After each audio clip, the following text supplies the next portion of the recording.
Do you ever play football? Do you know the commitment those kids make? Do you know the education that they learn on a football field? Do you know how many kids stay in school because of football and because of sports, because of the extra things that they've learned? There is a lot of education, whether you know it or not, learned on that football team. Togetherness, how to treat one another, and I could go on and on. The amazing thing about that season and about that team is we came out of nowhere. We weren't expected to do anything. We had kids from all different walks of life. There was still the whole racial thing, you know what I mean? There was still racial tension within our school system. You know, our team was very diverse, and trying to meld that all together was going to be a challenge. Ever since I went to Bertram Field to watch a game, I fell in love with playing, the idea of playing for Coach Perone and playing for Salem High.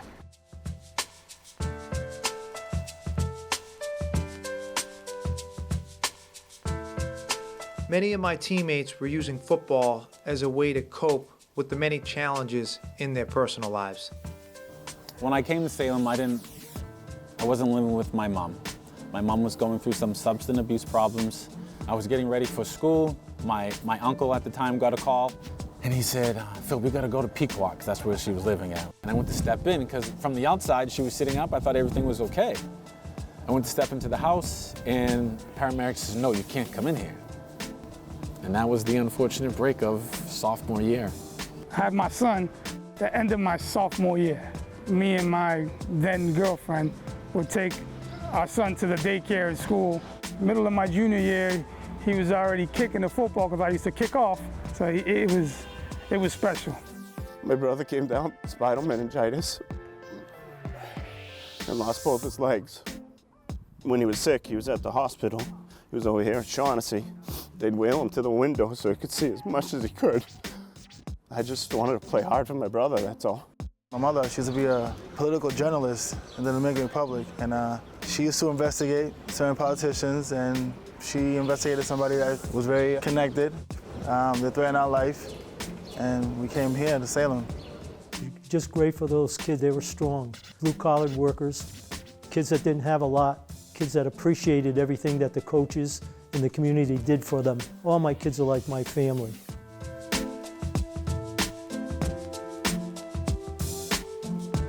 In the beginning, we didn't get along, but we just came together. We learned a lot how to work as a team. We started to win games, and next thing you know, we're undefeated in conference and getting ready to play Swampscott.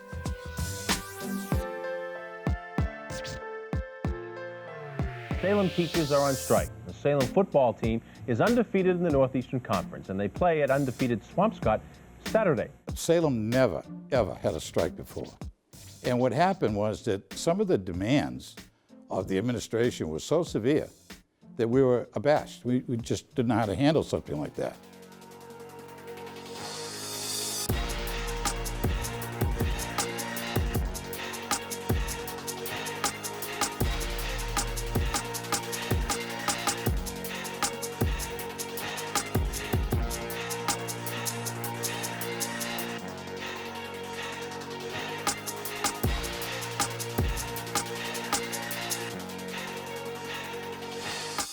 We found out that there's some real jeopardy here for our football team and a football program. It still was just past the midway point of the season. The union gave the coaches permission to cross the line, not to teach, but to coach. But the school administration said no school, no coaching. Here we are, we're undefeated, Swampscott's undefeated, and the big game's coming next week. But what they came out and said to us, there's going to be a football game, but you're not going to be allowed to coach it. It's like sending an army into battle with nobody to tell them what to do, just helter-skelter. We weren't able to use our own facilities. We just went to the city park. I think it was Castle Hill. And of course our kids were concerned too. They said, Coach, if you coach us, you know you're probably going to get fired. And I said, hey, we are not leaving you. We're going to coach that game. It wasn't only Salem and Swampscott that wanted to play that game. The whole conference wanted to see that game played. We actually broke into the school and stole our equipment. We knew it was wrong, but we had to do what we had to do.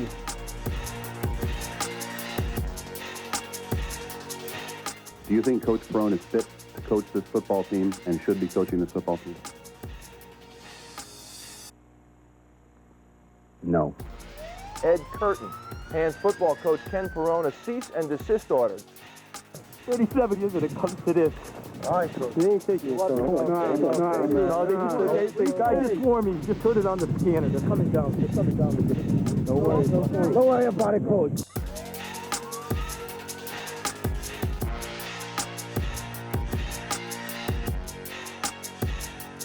Yeah, I mean, how many strikes have we had in 37 years? You know, that's just a cop-out. We were scared. We didn't know what was going to happen. We didn't know if we were going to get arrested for stealing the equipment. We didn't know if Coach Perone was going to get arrested for holding illegal practice and trespassing. Work it out. We're going to prove what we can do. And here we are. We have a chance to win a championship, go to a Super Bowl, and their season's going to end with 2 forfeits. I remember all of us huddling together, and you can't replicate that type of bonding that happened there. And those relationships are forever there. Those are things that I'll cherish, you know, the rest of my life. No matter what happens, you stay strong together. This is the end of the season. It's the end of the season. You'll go down as the most remembered team in there all. And we'll go down not apart like they want to take us apart. We're going to go down together. Together!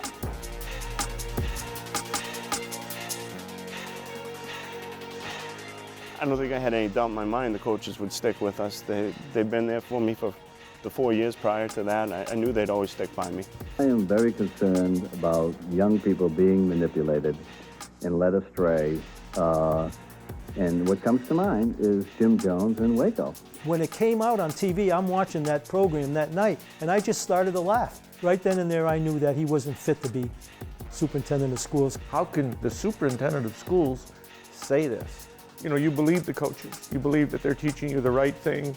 You don't know any other system. Perone tonight at a pep rally in Salem. The town comes out in full force to support the Witches as they head to tomorrow's game at Swampscott. Coach is ready to do it the hard way. They're not allowing us to coach. We have to defy again, which I don't like to do, but at the same token, I'm not going to allow my kids to be used as pawns in this labor dispute. We follow a lot of rules in society, but you don't always have to follow them if you think they're wrong, if we feel strongly about it to protest it, and I think that's really what they were doing there. I played at every level. Prep school, Division I, pro ball. I've never felt an energy coming from the stadium and the fans like I did that day. It just felt like we were in the midst of a movie and some intense drama. We didn't know whether or not the cease and desist order was really that big of a deal.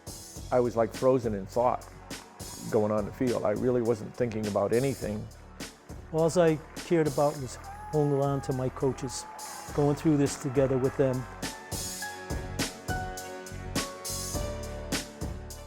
With 1:47 left to play, Swampscott got the ball back at their own 25, and McShay, when Todd McShay just missed hitting Wood Fork for a scoring pass. Broken up by Scott! Despite 6 turnovers, with 10 seconds left, the Big Blues still have a chance to tie this ball game. It's 4th down, less than a yard to go at the 12-yard line of the Salem Witches.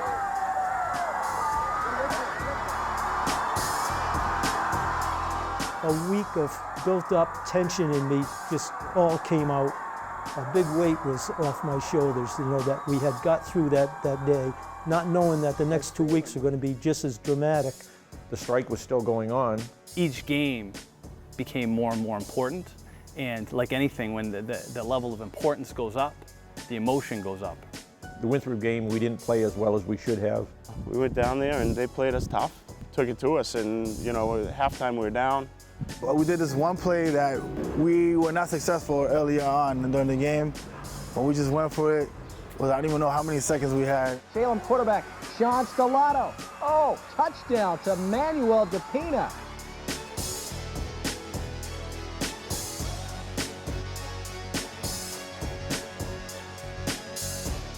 Happy Thanksgiving to all of you. Now, Salem and Beverly. Take my word for it, folks. This was one great finish. It remained 10-7 Salem. Minute and a half to go. 4th and inches for Beverly. Look at Jimmy Foltz break out of the pile.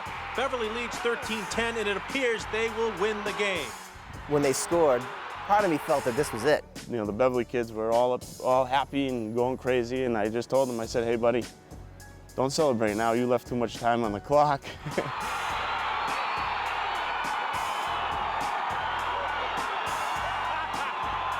23 seconds left. This is for a trip to the Super Bowl.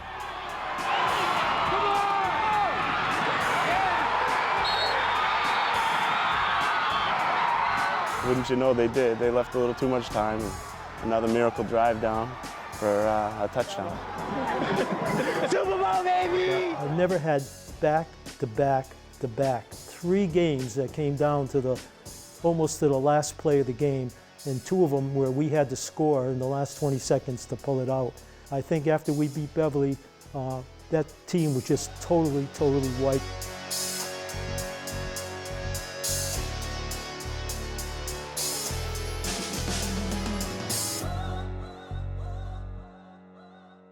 Witches have survived teacher strikes, coaching controversies, and last-minute fantastic finishes. But today they could not solve Whitman-Hanson High School. It's hard to end the season like this, but you know, you've got to look at the full season, and these kids were incredible all year. I'm very proud to be part of that season, you know? We went through a lot of stuff, and we didn't give up, we didn't back down on anything. My mom's funeral, the entire football team came. When times get tough, you count on your family. And that's what we all did with each other. We were family. You know, you protect him and he protects you. That's how it's always gonna be. I was lucky to be the last class to graduate, you know, under Coach Perone and his crew. I knew I wouldn't coach at Salem again. I thought I might coach somewhere else, but the emotion was just too much. I just couldn't bring myself to do it. I know at my retirement party, Ira Yavner, who used to coach over to Manchester, was one of the speakers, and he got up and he says, Ken Perone's a rich man, not financially, but look at the love in this room. I felt in my heart I did the right thing. I will always feel that way. I would do exactly the same thing.